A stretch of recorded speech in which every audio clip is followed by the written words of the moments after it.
Souvenez de la cantine, si tu descends dans les bois aujourd'hui, tu es sûr d'avoir une grande surprise. Et si cette surprise était un escalier isolé, sinistre, qui semble ne mener nulle part? Il est temps de prendre votre trench coat et votre loupe pour examiner de plus près certains des mystères inexpliqués les plus déroutants qui nécessitent une explication sérieuse.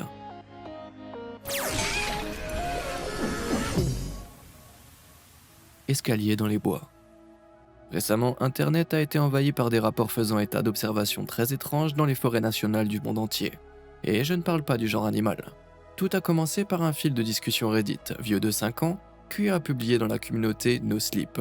Dans ce fil, un agent de recherche et de sauvetage de l'US Forest Service a décidé de raconter quelques-unes de ses histoires les plus effrayantes dans le cadre de son travail. L'histoire la plus étrange concerne de nombreuses occasions où il a affirmé avoir trouvé des escaliers isolés au fond des bois, là où qu'un homme n'avait jamais vécu. Les escaliers n'ont aucune structure et semblent être tombés du ciel, ou avoir été arrachés au reste d'une maison. L'officier SAR poursuit en expliquant que dans un premier temps, on lui a dit qu'il n'y avait pas lieu de s'inquiéter pour les escaliers. Mais la fois suivante où il a demandé à les vérifier, ses supérieurs lui ont dit de ne jamais s'en approcher. Les internautes ont répondu en envoyant leurs propres expériences d'escaliers effrayants. Bien que la plupart d'entre eux aient été situés en Amérique, des rapports sur des escaliers similaires trouvés au Brésil, au Portugal et aux Philippines ont rapidement été postés. L'utilisateur Reddit TK622 est même tombé sur cet ensemble couvert de mousse dans une clairière en Allemagne. Bien que ces escaliers ne soient pas aussi grandioses que certains des autres décrits, ils semblent tout de même étrangement déplacés. Il existe plusieurs théories sur les raisons de l'existence de ces escaliers. La première, et peut-être la plus logique, est qu'il s'agit simplement des fondations laissées par des colonies disparues depuis longtemps, après que le reste de la structure environnante est pourri. Cependant, il semble étrange qu'il n'y ait pas d'autres preuves de l'existence de telles maisons au fond des bois. Certaines personnes ont également suggéré qu'il pourrait s'agir d'une sorte de mirador, c'est-à-dire de plateformes fermées utilisées par des chasseurs pour s'élever afin d'avoir une meilleure vue sur un point d'observation. Mais d'autres ont été bien plus sinistres. Ces étranges décors pourraient-ils être la chair d'un culte au clair de lune? Peut-être s'agit-il d'un passage vers une autre dimension, ou pire encore vers l'enfer lui-même. Aussi intéressant que soient ces histoires, il convient de les prendre avec des pincettes. Après tout, comme la communauté Reddit No Sleep est souvent utilisée pour publier de courtes histoires effrayantes qui sont considérées comme des faits, avec peu de preuves à l'appui. Il est également révélateur qu'il y ait si peu de photos de ces escaliers mystérieux, mais on ne peut nier que le volume et la variété des rapports affirmant les avoir vus constituent un cas convaincant. Vous aventuriez-vous dans les bois pour le découvrir par vous-même? Est-ce qu'il fait soudainement froid ici? Cette vidéo risque de vous laisser perplexe, mais il y a moyen de vous assurer que votre cerveau reçoive tout le contenu dont il a besoin. Essayez d'appuyer sur les boutons j'aime et s'abonner. Bien sûr, n'oubliez pas non plus de titiller l'icône de la cloche pour ne plus jamais rien manquer. Allez, c'est parti pour les mystères. Dame Babouchka. Le 22 novembre 1963, des dizaines de personnes à Dallas, au Texas, se sont alignées dans les rues pour regarder le cortège du président John F. Kennedy passer devant le Dealey Plaza. Ils étaient loin de se douter qu'ils allaient assister à l'un des événements les plus marquants de l'histoire, à savoir l'assassinat du président par l'ancien marine américain Lee Harvey Oswald. Dans les jours qui ont suivi, la police a recherché des témoins qui n'auraient pu immortaliser l'événement à l'aide d'une caméra.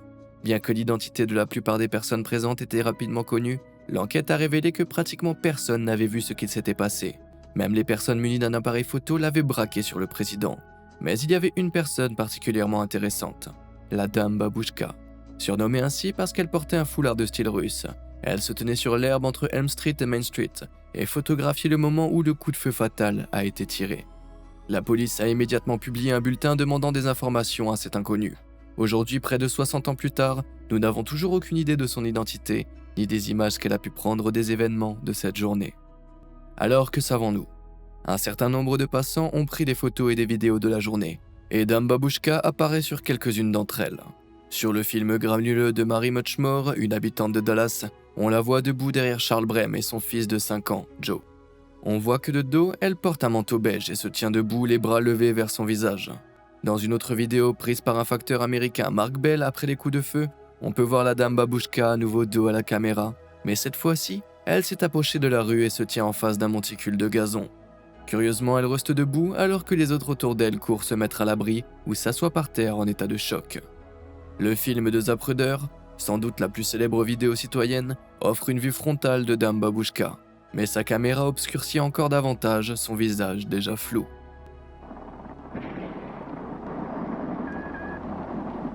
7 ans plus tard, en 1970, Beverly Oliver, une ancienne danseuse et chanteuse d'un club burlesque, a prétendu être Dame Babushka.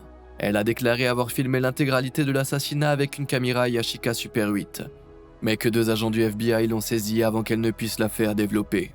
Elle a même déclaré de manière extravagante qu'elle connaissait personnellement Lee Harvey Oswald et Jack Ruby, l'homme qui allait plus tard tirer sur Oswald alors qu'il était en garde à vue. Mais son histoire présente des lacunes importantes. Tout d'abord, Oliver était une jeune femme élancée de 17 ans en 1963, ce qui ne correspond pas à l'image de la vieille femme que l'on voit sur les images. De plus, la caméra Yashica Super 8 n'a été produite qu'au milieu des années 60. Madame Oliver a affirmé que sa caméra était un prototype qu'elle avait obtenu avant qu'il ne soit disponible au grand public, mais son histoire a généralement été démentie. Les théories du complot concernant la véritable identité de Dame Babushka se sont répandues comme une traînée de poudre. Était-elle une espionne russe, une agence des services secrets ou un assassin armé d'un pistolet caméra?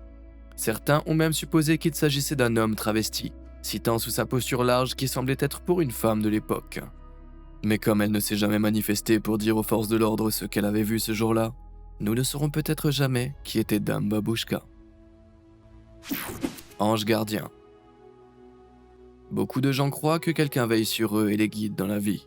Il est peut-être difficile de croire en quelque chose que l'on ne peut pas voir de ses propres yeux.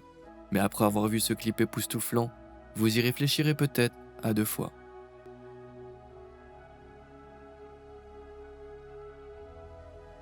Cette séquence de vidéosurveillance montre le propriétaire d'un magasin Serdar Biniciye, du district de Telider, Malaisie en Turquie, debout devant son magasin lorsqu'un homme mystérieux passe devant lui et lui tape sur l'épaule alors qu'un camion arrive à toute allure. Serdar est alors alerté par un énorme portail métallique qui se balance vers lui depuis l'arrière du camion et qui le manque de quelques centimètres alors qu'il plonge pour s'échapper. Serdar s'envoie, cherche autour de lui quelqu'un à remercier pour lui avoir sauvé la vie, mais l'homme vêtu de noir semble s'être volatilisé. Le chauffeur du camion s'est ensuite rendu à la boutique de Serdar pour s'excuser de l'avoir évité de justesse, mais Serdar n'a jamais revu son sauveur. Bien entendu, la vidéo a suscité de nombreuses spéculations après avoir été publiée sur Reddit, certains affirmant que l'homme mystérieux pourrait être un ange gardien, un voyageur dans le temps, ou même Serdar lui-même, renvoyé du futur.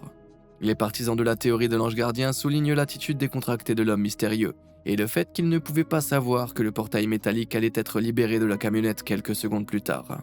Bien entendu, les mauvaises langues ont également suggéré qu'il pourrait s'agir d'une simple coïncidence. Quoi qu'il en soit, Serdar sera reconnaissant à cet homme mystérieux pour le reste de sa vie. Qu'en pensez-vous? Ce clip étrange montre-t-il un ange gardien en action? Ou s'agit-il simplement d'un coup de chance? Dites-le moi dans les commentaires ci-dessous. Et si vous avez des histoires similaires à partager, je serais ravi de les entendre. Bon, où en étions-nous? L'homme de l'espace du solo effort. Un jour d'été en 1964, Jim Templeton, originaire de Carlisle en Angleterre, s'est rendu à Burr Marsh, dans le Solway First, en Cumbria, avec sa femme Annie et sa fille Elizabeth. Templeton décide de prendre quelques photos d'Elizabeth dans sa nouvelle robe. Il était loin de se douter que l'une de ces photos ferait bientôt la une des journaux internationaux. Sur la photo, on peut voir une silhouette étrange se tenir derrière Elizabeth. À l'exception de sa femme et de 2 retraités assis dans une voiture voisine, Templeton n'avait vu personne d'autre ce jour-là. En fait, il ne savait même pas que la silhouette existait jusqu'à ce que le chimiste qui développait les photos de Templeton la signale. Cette présence inquiétante a pu laisser Templeton perplexe. Mais pour les spécialistes des ovnis, elle était claire.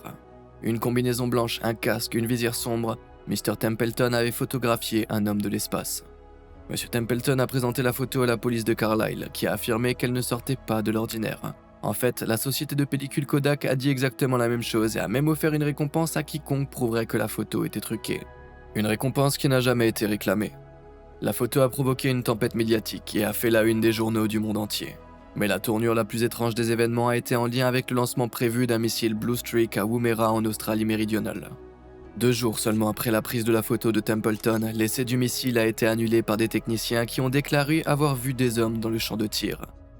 Certains rapports affirment même que des techniciens ont été stupéfaits après avoir vu le Solway First Spaceman dans les journaux australiens parce que la figure sur la photo ressemblait étrangement aux apparitions de Woomera. Mais ce n'est pas tout. Le Blue Streak a également été construit à la RAF Spademan en Cumbria, à quelques kilomètres de l'endroit où Templeton a photographié Elizabeth, ce qui s'est également avéré être lié à une récente observation d'OVNI.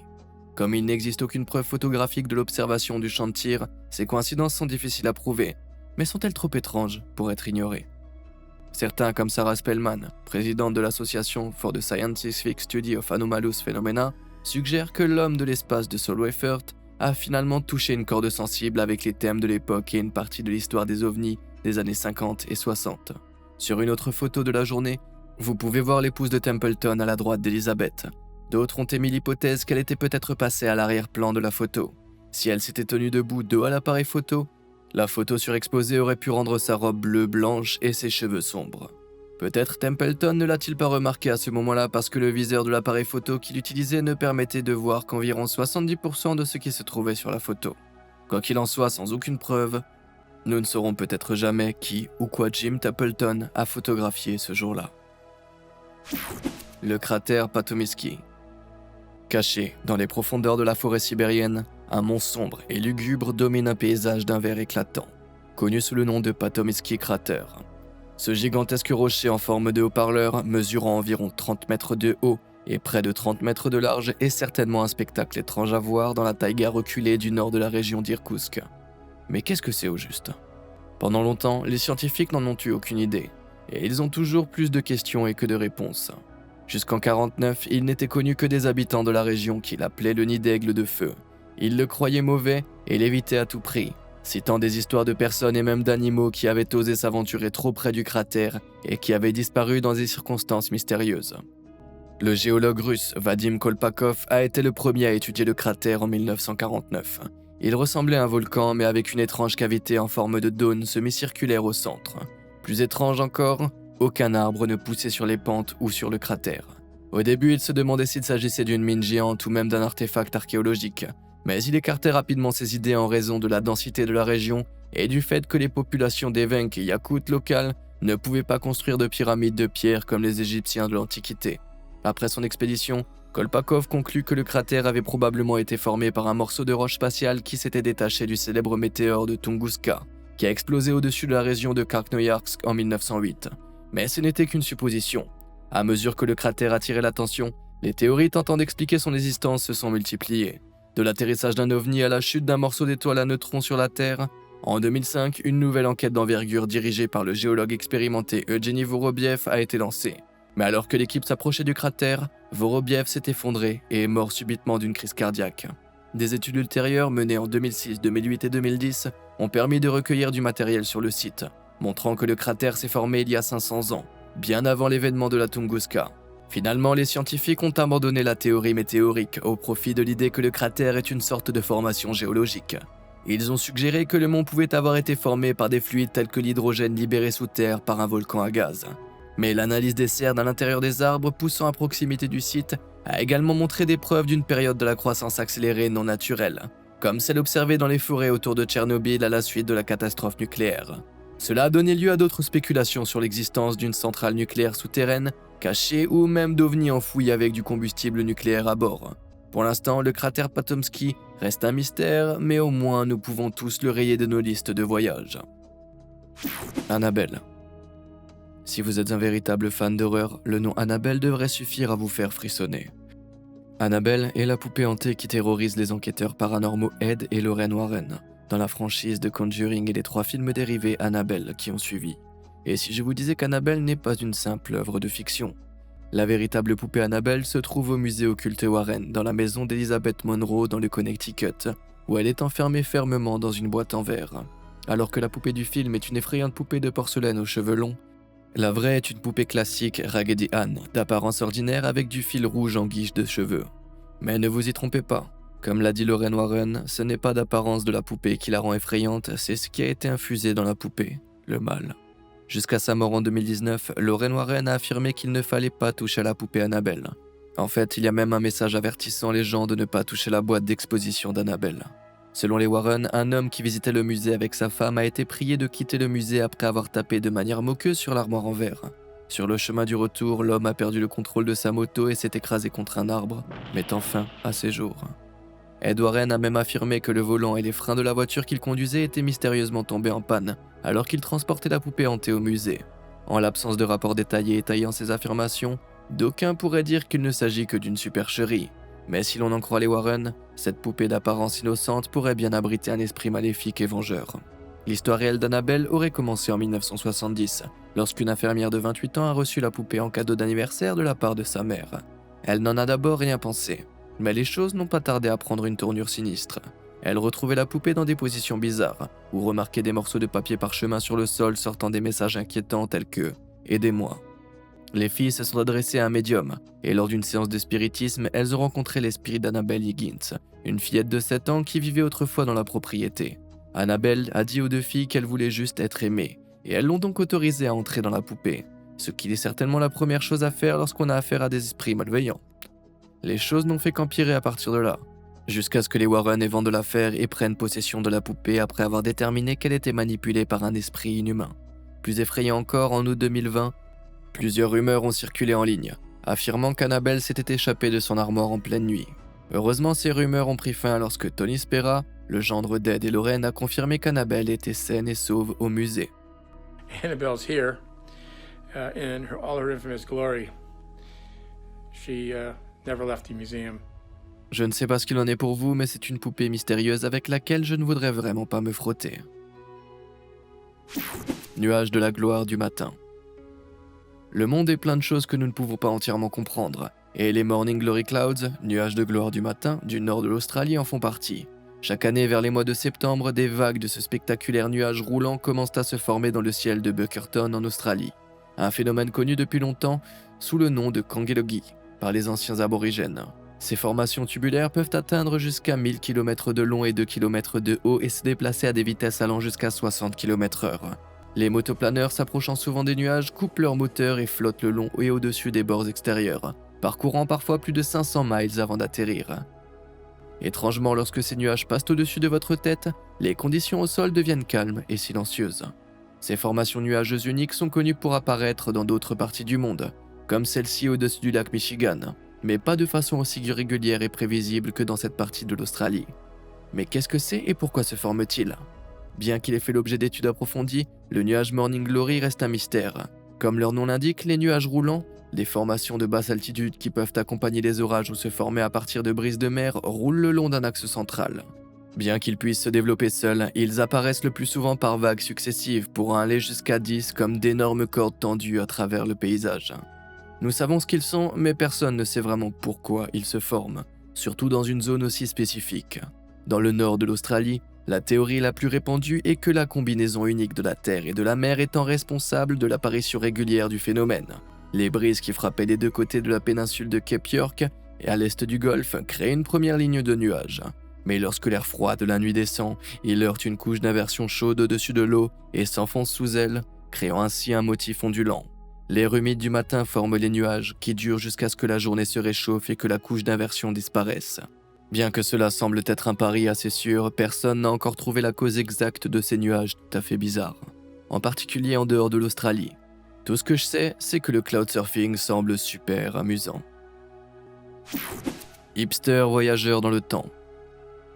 Au printemps 2010, le Bralron Pioneer Museum of Central British Columbia au Canada a découvert ce que signifie devenir viral, lorsqu'une photo apparemment inoffensive issue d'une collection numérisée intitulée The Past Lives Here, leur vie passée ici, a trouvé une nouvelle ligne de vie.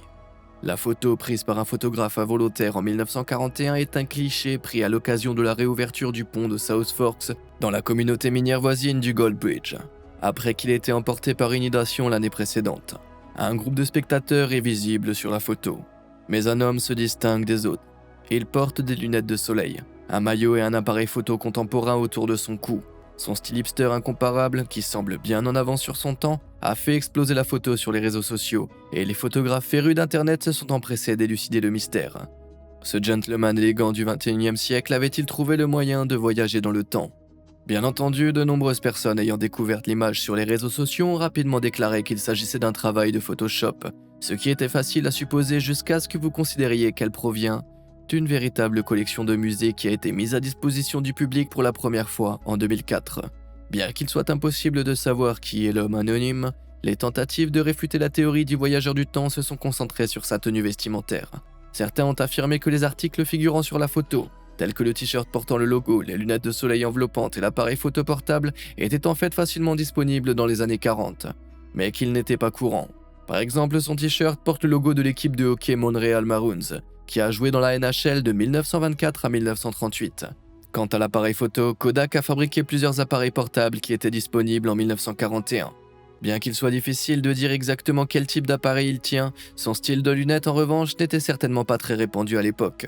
Bien que vous ayez pu vous procurer des lunettes avec des écrans de protection dans les années 40, les lunettes de soleil enveloppantes ne sont devenues facilement accessibles que 20 ans plus tard dans les années 60. Qu'en pensez-vous? S'agit-il d'un véritable voyageur du temps ou simplement d'un homme qui était bien trop branché pour son époque? Le mystère du monolithe. Le 18 novembre 2020, un équipage d'hélicoptères qui comptait les mouflons en survolant une zone reculée du désert de l'Utah a aperçu une étrange statue en contrebas. En y regardant de plus près, ils se sont rendus compte qu'il s'agissait d'un monolithe métallique brillant se dressant fièrement au milieu d'un paysage rocheux rouge semblable à celui de Mars. L'objet en acier inoxydable à 3 faces mesurait environ 3,50 m de haut et n'offrait aucun indice sur l'identité de la personne qui l'avait enfoncé dans la roche, ni sur les raisons de cet enfoncement. Mais le 27 novembre, alors que la nouvelle commençait à se répandre, l'objet a mystérieusement disparu sans laisser de traces. Avant que quiconque ne puisse enquêter plus en avant, un autre grand monolithe métallique est apparu quelques jours plus tard sur le flanc de la colline romaine. Repéré près de la forteresse dacienne de Petrodava, il était couvert de grébouillis et de boucles, contrairement à la surface lisse du monolithe de l'Utah. Il semble également avoir été soudé et encastré dans une fente de la pierre. Plusieurs jours après sa découverte, ce monolithe avait disparu, lui aussi. Mais ce n'est pas tout. L'étape suivante de ce tour du monde des monolithes a été la Californie du Sud, où l'un des objets brillants est apparu au sommet d'un sentier de montagne à Atascadero, à peu près mi-chemin entre San Francisco et Los Angeles. I guess this is the thing now, right?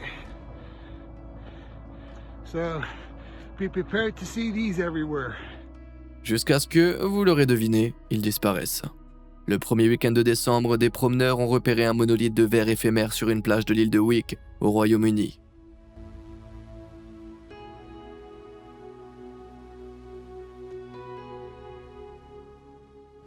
L'Espagne, l'Allemagne et la Colombie ont été les prochaines destinations visitées par les monolithes. Mais que sont-ils? Qui ou quoi en est responsable et pourquoi apparaissent-ils dans le monde entier? Les structures ont été comparées au film 2001, l'Odyssée de l'espace, dans lequel un monolithe extraterrestre est un symbole récurrent. Peut-être l'idée a-t-elle été lancée par un artiste de la nouvelle vague, qui était également un grand fan de Kubrick? Un collectif anonyme appelé The Most Famous Artist s'est finalement attribué les mérites et les manifestations de l'Utah et de la Californie, mais a déclaré qu'il n'avait rien à voir avec les autres. Dans un communiqué, il a déclaré que le monolithe est hors de mon contrôle à ce stade. Bonne chance à tous les extraterrestres qui travaillent dur dans le monde entier pour propager le mythe. Tom Dunford, un designer de West Sussex, a ensuite revendiqué la propriété du monolithe de Will DeWitt, affirmant qu'il l'avait créé juste pour s'amuser. Mais à ce jour, de nombreux monolithes, dont celui de Roumanie, n'ont toujours pas été retrouvés. Bien que le photographe du Colorado Ross Bernards ait photographié 4 hommes en train de démonter le monolithe de l'Utah en pleine nuit, il n'y a aucune explication sur la façon dont les autres se sont volatilisés, ni sur la raison de leur disparition. Le mieux que nous puissions faire pour l'instant est de spéculer. Que pensez-vous que ce mystère des monolithes? S'agit-il d'un cas classique de copie perpétuée par des créatifs avisés qui espèrent obtenir leur quart d'heure de célébrité? Ou bien les soi-disant fabricants de monolithes s'attribuent-ils le mérite du travail d'une forme de vie extraterrestre? Si c'est le cas, qu'essayez-vous de nous dire, les petits hommes verts? Lequel de ces mystères inexpliqués vous a le plus intrigué? Faites-le moi savoir dans les commentaires ci-dessous. Et pourquoi pas regarder cette vidéo ensuite? Il s'agit de mystères sur internet qui vous enverront dans le trou du lapin. Allez, comme d'habitude, merci de nous avoir suivis et merci de votre attention.